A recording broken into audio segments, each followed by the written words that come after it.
사단이 틈타지 않게 하옵소서. 또 예물을 관리하시고 집행하시는 분들에게도 은혜 내려주시며 기양 가운데 세워주시옵소서. 감사드리고 예수님 이름으로 기도했습니다.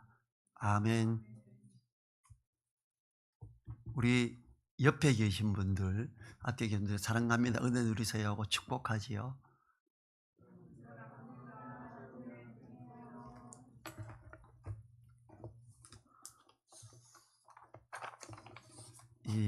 제가 성령 이런 부분들에 대해서는 별로 강조를 굉장히 작게 하는 부분이다 생각되어서 올해는 성령 강림절을 맞아 성령에 대한 말씀을 나눠야 되겠다 생각을 했습니다. 주님께서는 성령에 대해서 말씀하셨어요. 여러분, 성령께서는요, 주님은 하나님 우편에 계시고 우리 안에 있는 주님은 우리 안에 있는 성령을 말하는 거지요. 성령님은 표현이 다른 표현으로도 됩니다.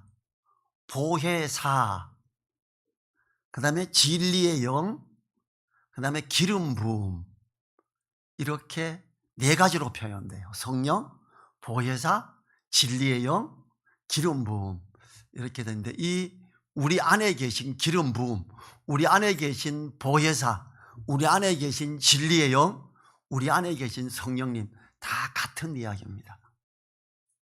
그래서 오직 성령의 충만을 받으라. 오직 말씀에서 하나님은 왜 하필 오직 성령의 충만을 받아라 이렇게 하셨을까 생각해 보도록 합니다.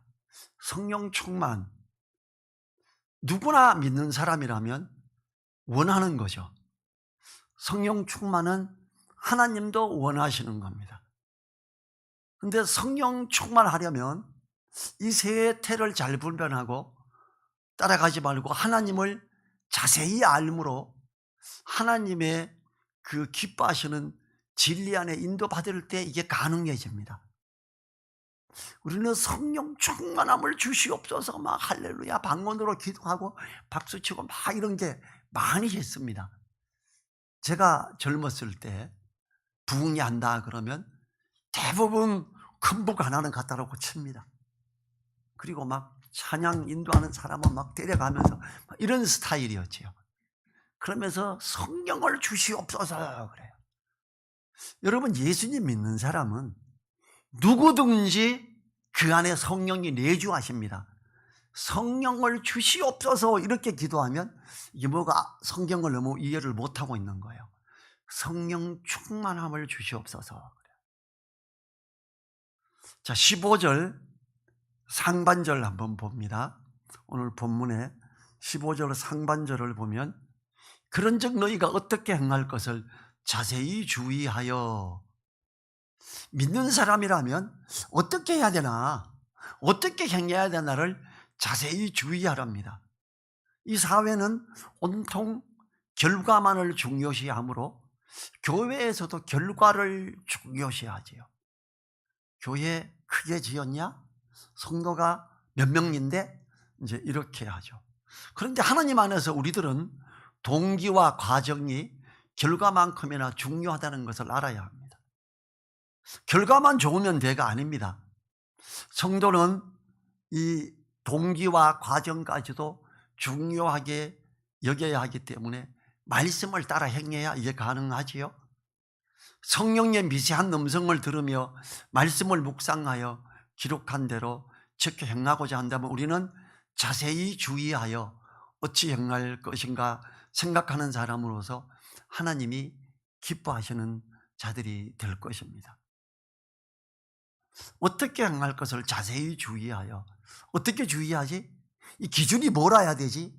이런 거죠. 우리의 기준이 뭘까? 그 기준을 잘 따라가야 돼요. 제가 어릴 때, 제가 중학생 때, 고등학생 때까지 우리 집안에서 제일 중요한 건 제사였습니다. 어떤 것보다 중요했습니다. 여자 목소리는 제삿날 들리면 안 됩니다. 그래서 제사 지낼 때 우리 숙모가 와요. 형님, 이건 어떻게 할까요? 이렇게 물어요. 목소리 크게 안 합니다. 그리고 밥그릇 소리가 떨그럭 크게 나도 안 돼요. 제사 지내기 전에 그 마당에 있는 빨랫줄은 다 걷어야 됩니다. 조상신들이 오다 빨랫줄이 걸릴까 봐 깨끗하게 이렇게 하고, 그리고 아주 정중하게, 그리고 제사 음식은 정말 소중한 걸로 해야 됩니다. 여러분, 서울에서 거의 잘 먹어보지 못한 상어고기, 안동에는 항상 상어를 시장에 팝니다. 제삿날에는 항상 상어를 썰어서 꼬치 끼워서 해서 올려야 되기 때문에 그랬습니다. 근데 제가 예수님을 믿고 나서, 그걸 믿고 나서 주의하면서 효도가 뭔가, 옳은 게 뭔가를 살펴보니까 이 제사는 잘못된 거였어요. 귀신에게 절하는 거였어요. 야, 사단이 속였구나. 그냥 우리 형님 다 정말 너무 소중하게, 지금도 제 동창들 제삿날 되면 갓 쓰고 두루마기 입고 모입니다. 걔네들.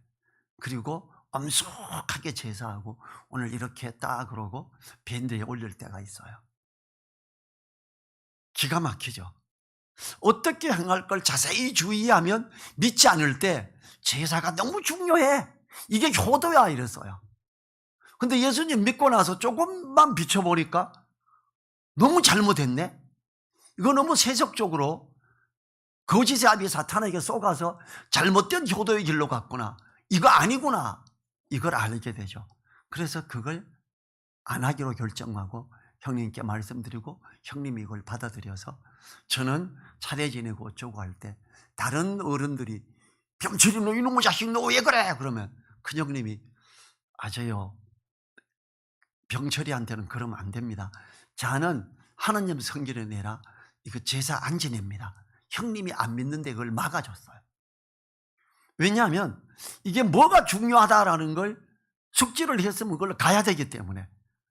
자, 15절 하반절에 지혜 없는 자 같이 말고 오직 지혜 있는 자 같이 하여.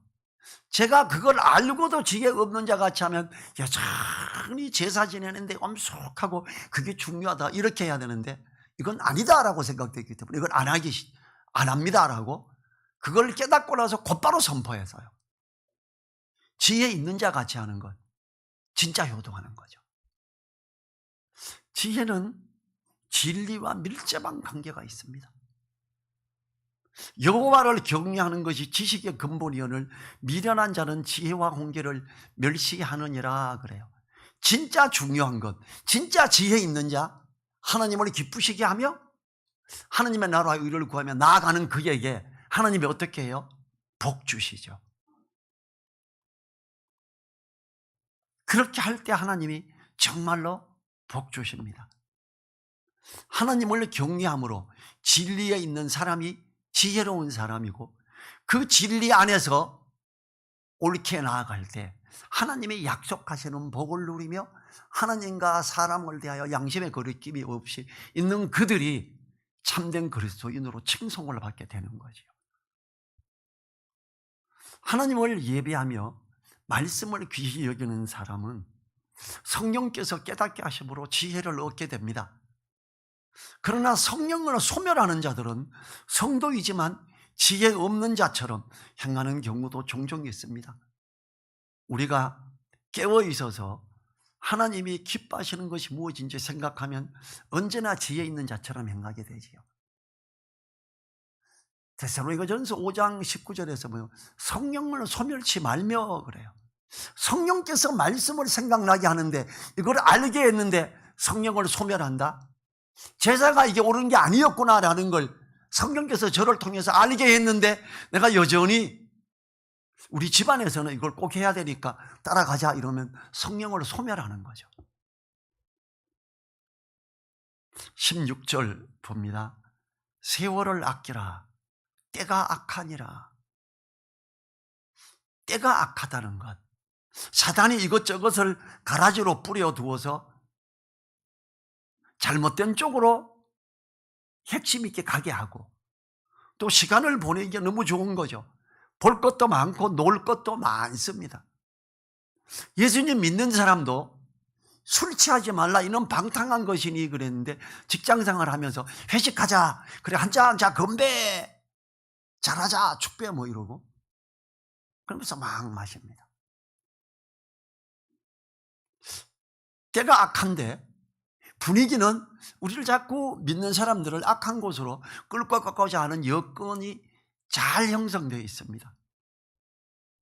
또 일락을 즐기며 시간을 보내기가 너무 좋습니다. 오락 좀 붙어서 하면 성경 볼 겨를이 없죠. 오락 한번 이거 하면 제가 다른 친구가 오락하는 걸 봤는데 이걸 한참을 앉아서 막 1시간, 2시간 계속 하는 거예요. 야, 저 어떡하지? 이 고양시에는 고목선이라고 하는 목회자 축구 선교회가 있어요. 어떤 목사님들은 일주일에 3번씩 이분들이 축구를 하더라고요. 제가 충격 먹었어요. 저분들은 일주일에 3번 축구하면 언제 말씀 연구하고 언제 전도하고 언제 하지? 그냥 거기는 목회자들끼리만 하는 거예요. 너무 좋은 거예요, 축구가. 저도 운동 좋아해요. 이제 그분들하고 제가 좀 가깝게 지내는 편이죠. 근데 세월을 아껴야 됩니다. 재미있는 걸 따라가다 보면 그 재미있는 것 때문에 옳게 해야 되는 걸 못할 때가 너무 많기 때문이죠. 사단은 우리들에게 즐거움에 빠지게 해서 하나님을 기쁘게 하시는 것들에서 멀어지게 합니다. 진리를 묵상하고 순종하여 나아가는 것들조차 잊어버리게 하는 정도의 일락에 빠지면 안 됩니다. 즐거운 시간을 갖더라도 자신을 다스리며 자세히 주의하여 지혜 있는 자같이 해야 하는 거지요. 17절 보죠. 그러므로 어리석은 자가 되지 말고 주의 뜻이 무엇인가 이해하라. 자, 세월을 아껴라 때가 악하니라 그러고 갑자기 17절이 나옵니다. 17절 같이 한번 읽어봅니다. 그러므로 어리석은 자가 되지 말고 주의 뜻이 무엇인가 이해하라. 주의 뜻이 무엇인지 이해를 하지 않으면 어떻게 행할 걸 잘 모르는 거예요. 지혜 없는 자같이 행하게 되는 거예요. 이 세월이 때가 악해서 세월을 아껴야 되는데 그걸 잘 모르는 거예요. 그걸 제대로 하려면 주의 뜻이 뭔가 이해를 해야만 가능해진다라는 거지요. 사탄은 너무나 많은 유혹들로 우리를 끌어당깁니다. 거기에 넘어가서 자신을 방임하지 말아야 합니다. 어리석은 자는 세상에 재미있는 것들 때문에 시간을 보내므로 하나님 말씀을 대할 시간이 없어서 주님의 뜻이 무엇인지 모르며 하나님이 기뻐하시는 일이 무엇인지 알고자 하지도 않습니다. 성도는 사단이 펼쳐놓은 일락들에 빠져 그저 시간을 보내는 어리석은 것에서 깨어나야 합니다. 14절에서 앞에 14절을 보죠. 그러므로 이르기를 잠자는 자여 깨어서 죽은 자들 가운데서 일어나라. 그리스도께서 내게 빛이시리라 하셨느니라. 깨어있고자 하는 사람들에게 그리스도께서 빛이심으로 주의 뜻을 이해하는 사람이 된다는 거죠. 하나님을 힘써 알고자 하는 사람, 그가 하나님의 어떠하심을 알아가는 거예요. 그저 그냥 하나님을 알게 해주세요, 아멘, 끝. 안 돼요. 힘써 하나님을 알고자 해야 돼요. 주의 뜻이 뭔지 이해를 하려면 주의 뜻을 이해하고자 하여 시간을 투자해야 됩니다. 단순히 예배만 드리면 주의 뜻을 이해하는 사람이 되는 것이 아니라 깨어있고자 하여 말씀을 읽고 공부하는, 묵상하는 사람이 주님의 뜻을 이해하는 사람이 되는 거지요. 그러면서 어리석은 자를 이제 18절에서 등장시킵니다. 18절 상반절. 술 취하지 말라 이는 방탕한 것이니, 이게 어리석은 자예요. 이 구절을 문자적으로 다시 표현하면 술 취하지 말라, 거기에 방탕함이 있다가 됩니다. 바울 사도는 하나님의 나라를 유업으로 받지 못하는 자들의 목록에 술 취하는 자도 포함시키고 있습니다. 여러분, 제가 20살에 예수님 믿었어요. 20살에 예수님 믿고 이 회사가 정말 잘 나갔어요. 어느 정도냐 하면 기계 한 대를 요즘 돈으로 한 50억에 팔았는데 재료비는 1억밖에 안 들어갑니다. 49억이 남아요. 그러면 한 5억 정도는 영업하는 노선에 갖다 뿌리는 돈이에요. 뭐 군부대에도 갖다 뿌리고 뭐 은행장이나 뭐 이렇게 은행에 높은 사람들에게도 막 갖다 뿌립니다. 거기에서 이 사람들이 이제 어떻게 되나 하면 그게 너무 많은 돈을 벌고 하니까 회식이 걸핏하면 있어요. 기계 한 대 팔면 회식이에요. 생각해 보세요. 회사에서 이 부서가 온 회사를 먹여 살려, 수백 명을 먹여 살려. 그러니까 기계 한 대 팔면 고사제래고 팔릴 때마다 고사제래요. 그리고 회식입니다. 이걸 맨날 술 먹고 놀고 그냥 난리가 납니다. 위에 높으신 분들이 와가지고 대저대가리 하나 놓고 그 입에다가 돈 10,000원짜리 몇 장씩 집어넣고 절하고 가요. 그럼 뭐 통닭하고 시켜서 난리가 나죠. 웬만하면 바깥에 좋은데 자리 잡고 회식을 해요. 제가 예수님을 믿기 전에 한 2-3번 갔던 것 같아요. 예수님 믿고 미안한데 죄송합니다. 저는 이제 회식에 안 갑니다. 그랬어요. 놀래죠. 왜? 그 맛있는 거 먹는데. 79년도 2월 달부터 그때 먹을 게 얼마나 귀했어요. 근데 맛있는 걸 먹고 하는데 술자리에 그럼 술 안 먹으면 되지 뭘. 술 먹고 떠들고 하는 것도 아닙니다. 못 가겠습니다 하고. 왜냐하면 술 취하지 말라 이런 방탕한 것이 저는 그 시간 보내는 것 모든 걸 다 포함했기 때문에 거절했어요. 처음에는 사람들에게 멍청하다. 그 좋은 자리를 왜 안 가? 나중에는 이해가 안 된다. 왜 저러지?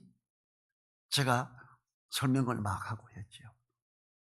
이 바울 사도는 하나님 나라를 유업으로 받지 못하는 자들의 목록에 술 취하는 자를 포함시키고 있습니다.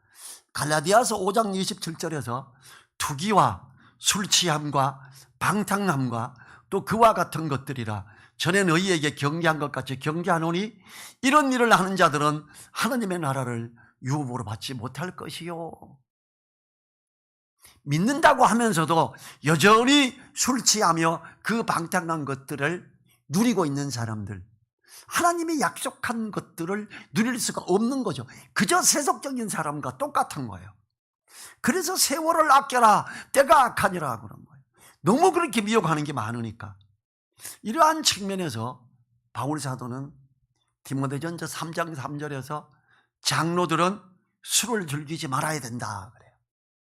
디모데전서 3장 3절에서 또 집사들도 술에 임박이지 말아야 된다. 이렇게 술에 임박인다. 술을 그저 즐겨 마시는 걸 말하죠.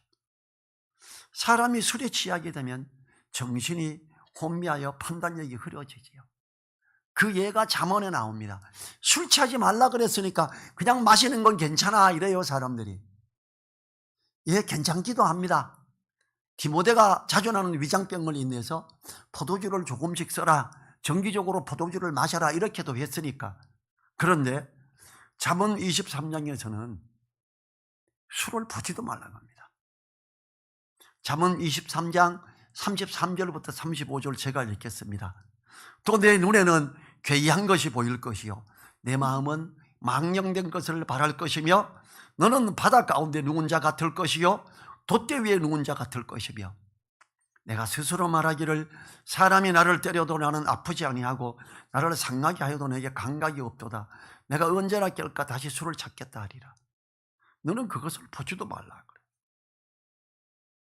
이 돛대 위에 바다 위에 누운 자 같아 중심을 잃고 흔들린다는 걸 말을 하는 거죠. 술을 안 마시면 어둠의 일에 참여하는 경우가 드물어지죠. 많은 경우 세상적이거나 제약된 것이 술과 연관되어 있습니다. 때문에 술을 안 마시는 게 좋습니다. 술을 마시는 것과 어둠의 일들이 관련되어 있는 경우가 대부분이죠. 회식 자리에서도 술을 안 마시면 일찍 귀가하게 되므로 안전합니다. 술 취하지 말라 이런 방탕한 것이니 뭘 하라 그러죠? 18절 후반절에 오직 성령의 충만을 받으라. 성령의 충만과 술 취함은 반대의 개념으로 접근되고 있죠. 술 취하는 사람은 성령 충만함을 받을 수 없습니다. 하느님의 나라를 유업으로 누릴 수도 없습니다. 그것은 반대의 방향이 있기 때문입니다.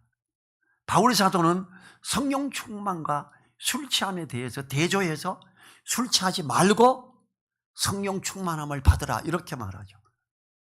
그것은 당시의 사람들이 근심에서 해방되기 위해서 평정을 찾기 위해 그리고 신들과 교제하고 신비한 지식을 얻기 위해서 술에 취했습니다.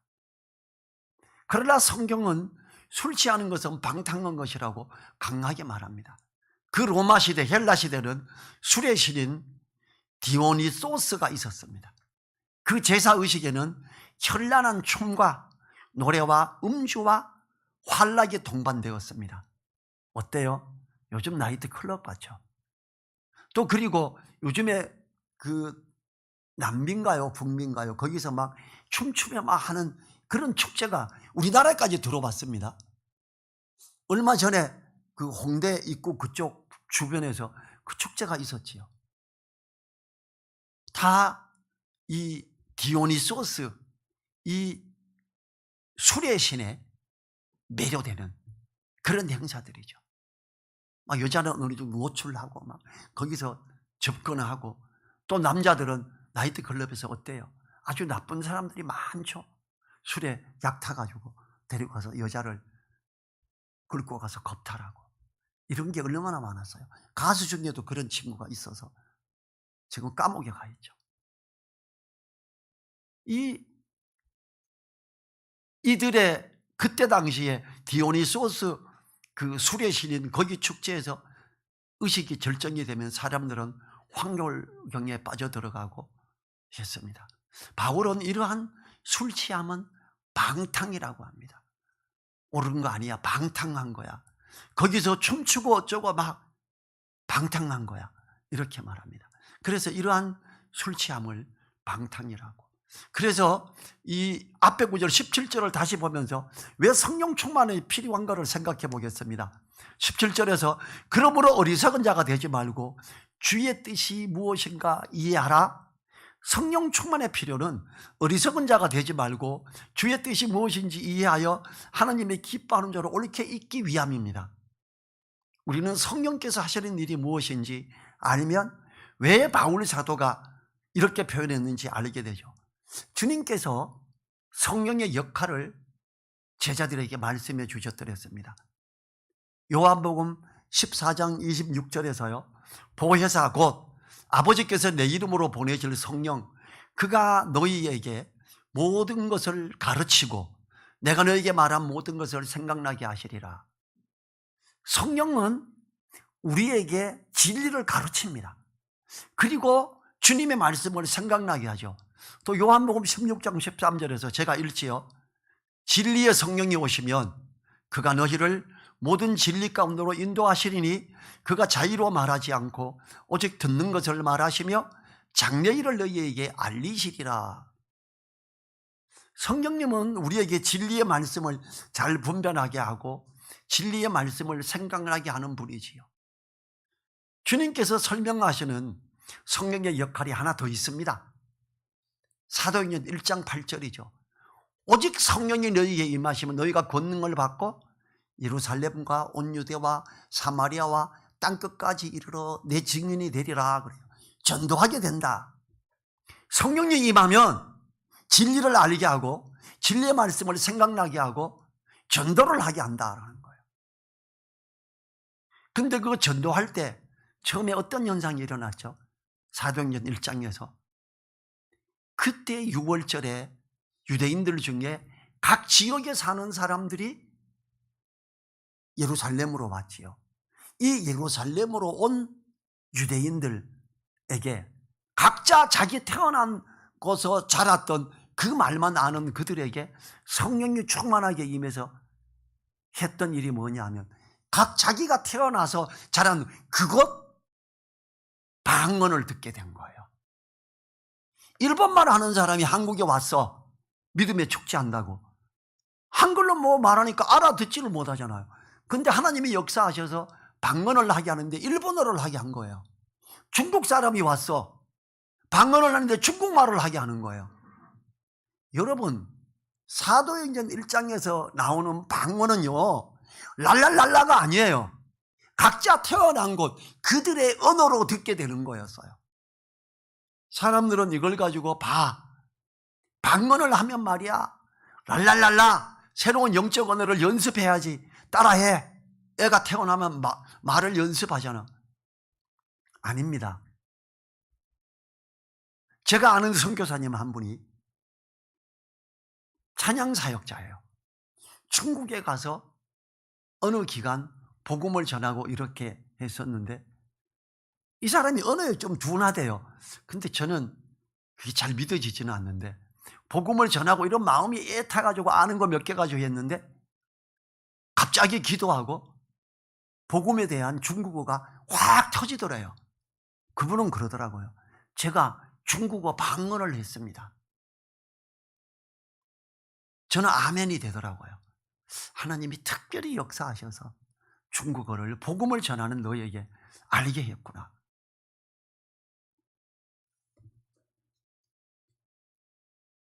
성령님의 인도를 받는 사람은 말씀을 읽고 분별할 뿐 아니라 복음을 정리해서 자세히 전하는 사람입니다. 자, 사도 요한과 사도 바울을 통해서도 성령의 역할을 잘 설명해 주셨습니다. 요한일서 2장 20절에서는요, 너희는 거룩하신 자에게서 기름 부음을 받고 모든 것을 아느니라. 기름 부음으로 표현해요. 요한일서에서는 성령을. 27절에서는 너희는 주께 받은 바 기름 부음이 너희 안에 거하나니 아무도 너희를 가르칠 필요가 없고 오직 그의 기름 부음이 모든 것을 너희에게 가르치며 또 참되고 거짓이 없으니 너희를 가르치신 그대로 주 안에 거하라.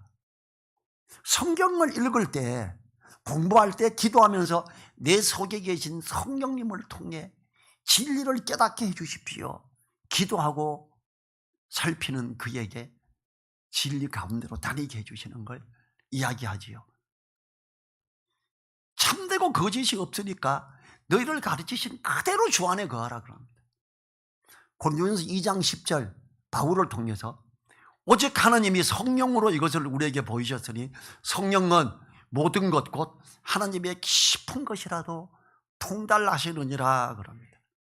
성령님께서 진리의 말씀을 생각나게 할 때 우리는 그 말씀을 자세히 살피는 것이 필요합니다. 말씀을 생각나게 할 때 말씀을 자세히 살피기 위해서는 성경책이 가까이 있어야지요. 이 하나님의 영으로 인도함 받는 사람, 말씀을 생각나게 하면 말씀을 살펴보는 사람, 그 사람이 하나님의 아들입니다. 로마서 8장 14절 무릇 하나님의 영으로 인도함을 받는 그들은 곧 하나님의 아들이라. 하나님의 영으로 인도함 받는다고 주여 보이게 해주십시오 막 뭘 보고 듣고 이걸 말하는 게 아니에요. 진리 가운데로 다니게 깨닫게 하고 진리의 말씀을 생각나게 할 때 다시 성경을 펴고 앞뒤를 비춰보며 하나님의 뜻이 여기 있었구나 이렇게 하는 것, 그 하나님의 영으로 인도함을 받는 것, 이 사람들이 곧 하나님의 아들이다, 그들이 하나님의 유업을 누리는 사람이다, 이렇게 말을 하고 있지요. 대한민국 교회는 성령 충만함을 받아라 그러면 막 랄랄랄랄라 이렇게 이쪽으로 가는 게 너무 많아요. 근데 성경에서 보편적인 성령의 역사함은 진리 가운데로 인도하며 깊은 진리를 알게 하며 하나님의 모든 것을 통달하게 하는 성령님의 역사를 이야기합니다. 신학교 가야 되는 게 아니에요. 집에서 충분히 됩니다.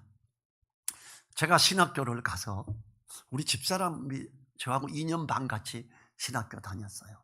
2년 정도 지났을 때 성경 해석하기 한 학기 동안 가르치는 게 있었어요. 한 중간쯤 됐을 때 우리 집사람이 저보고 그래요. 여보, 당신은 신학교 올 필요도 없네. 왜 그러니까? 당신이 성경 해석에 대해서 가르쳤던 걸 똑같이 가르치잖아. 미국 밥 존스 박사님이 가르치는데 제가 성경을 보고 깨닫고 가르쳤던 거, 어떻게 성경을 봐라, 이렇게 기도해라 하는 진짜 99%가 똑같아요. 인용하는 말씀도 똑같고 저는 얼마나 감사했는지 몰라요. 내가 진리 안에서 성령의 인도함을 받아 옳게 잘 왔구나. 혼자 눈물이 나더라고요. 왜냐하면 저처럼 말하고 그걸 주장하는 사람들을 제가 한국에서 본 적이 없었어요. 그런데 밥존에서 그걸 하는 거예요. 그래서 제가 더 담대히 하나님의 영으로 인도함 받는 사람, 말씀을 생각나게 하면 성경을 가까이 두고 살펴보며 또 맞춰보고 거기서 아멘으로 가는 사람, 그 사람이 진짜 하나님의 아들인 거지요. 성령님의 인도함을 받는 사람이 하나님의 아들로서 인정받는 사람이죠.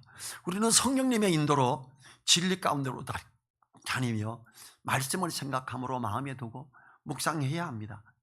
자, 성령 충만을 위해 주시는 경고가 있습니다. 에베소서 4장 30절 앞에 넘기면 되니까 한번 같이 읽어볼까요? 에베소서 4장 30절 같이 소리내서 읽습니다. 하나님의 성령을 근심하게 하지 말라. 그 안에서 너희가 구속의 날까지 인치심을 받았느니라.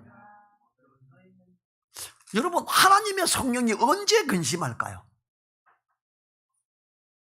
데살로니가전서 5장 19절에서 성령을 소멸치 말며, 성령은 우리 속에서 우리들의 어떤 다른 이기심이나 세상적인 어떤 기준의 가치관에 밀려서 소멸되기도 합니다.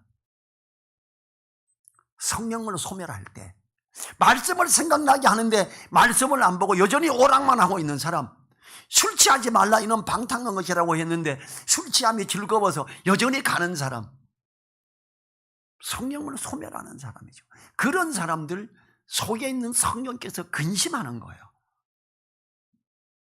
성령의 음성을 들어야 되는데 성령께서 말씀을 생각나게 하면 성경을 펴서 앞뒤 문맥을 보면서 살펴보고 다시 더 이해하고자, 지금 성령께서 왜 이 말씀을 나에게 생각나게 했을까? 그때 그 감동에서 말씀을 살펴볼 때 더 깊은 걸 보게 되죠. 이걸 하지 않는 사람, 그 생각나게 하는 걸 일 때문에 바빠서 어째서, 저요 직장 생활할 때 성경 항상 들고 다니고 말씀이 일하다 생각날 때 성경을 품속에 놓고 화장실에 앉아서 변기 위에 앉아서 보기도 한 적이 여러 번 있습니다. 왜 성령께서 지금 생각나게 하는데 지금 봐야지 이러고 오래 안 있죠. 사람들은 화장실을 갔다 왔는지 알죠. 왜냐면 저는 점심시간에 식사하러 갈 때도 성경 들고 갔으니까 화장실 갈 때도 당연히 성경 들고 가서 아무도 저를 의심 안 해요. 이게 그만둔 지 굉장히 오래됐는데 얼마 전에 거기서 제가 복음 전했던 친구 만났더니, 참 너 그때 지독했지, 오직 성경밖에 말 안 했잖아 이러면서 이야기하다가 한 30 몇 년 만에 만난 친구가 그렇게 말을 했어요. 우리는요 성령 충만을 위해서 주시는 경고, 성령을 소멸하지 말며 내 속에 있는 성령으로 근심하게 하지 않는 이런 자가 돼야지요. 성령께서 우리 속에서 말씀을 생각나게 할 때 그 말씀을 묵상하지 않고 그냥 지나쳐 버리지 말아야 합니다. 그는 성령을 소멸하는 자가 되기 때문에, 성령을 소멸하는 자는 어떻게 돼요? 하나님의 성령을 근심하게 하는 자입니다. 오늘 우리는 이 말씀을 들었으니까 성령을 근심하게 하는 자로 있지 않아야 되겠습니다. 성령을 근심하게 하는 사람을 책망하는 사도행전 7장 51절 제가 읽어보죠. 목이 걷고 마음과 귀에 할례를 받지 못한 사람들아, 너희가 항상 성령을 거스려 너희 조상과 같이 너희도 하는도다. 유대인들이 여전히 성령께서 그들에게 가르쳐주고 거듭난 유대인 그리스도인들이 이제 말씀을 따라, 주님의 말씀을 따라 옳게 가야 되는데 여전히 할례를 행하고 여전히 그런 가운데 뒤에 유대교인으로서 있을 때 성령을 거스린다고 이렇게 이야기합니다. 성령의 인도를 받아 성숙해 가는 사람은 아름다운 열매를 맺는 자로 있게 됩니다. 성령의 열매, 갈라디아서 5장 22절 23절이 말하지요. 오직 성령의 열매는 사랑과 희락과 화평과 오래 참음과 자비와 양성과 충성과 온유와 절제다. 이것을 금지할 법이 없다. 성령의 열매는 이렇게 9가지로 나타난다 이게 아니라 성령의 열매는 이러한 9가지 맛을 내는 거죠.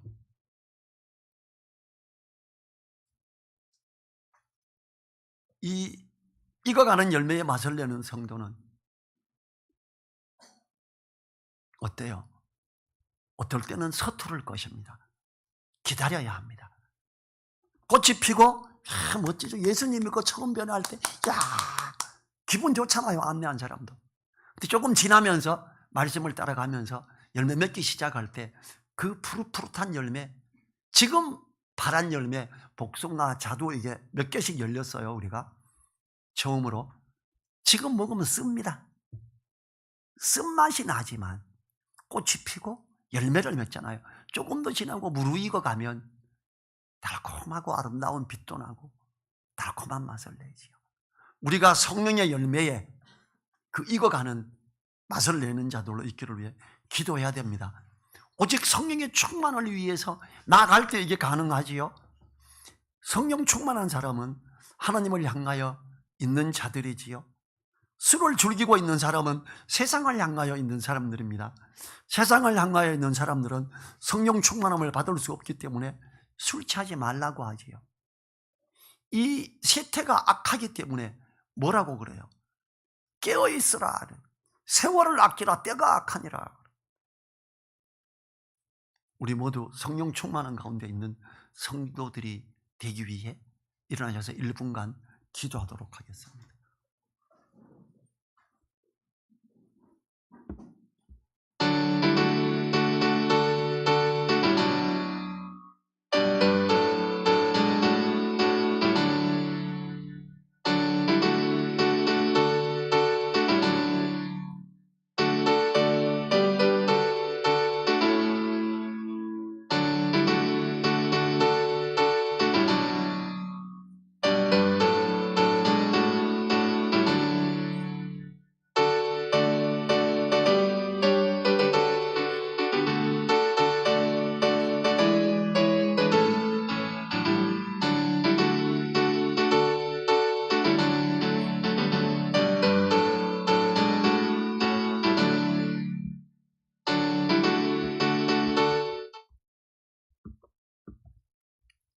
주님 감사합니다.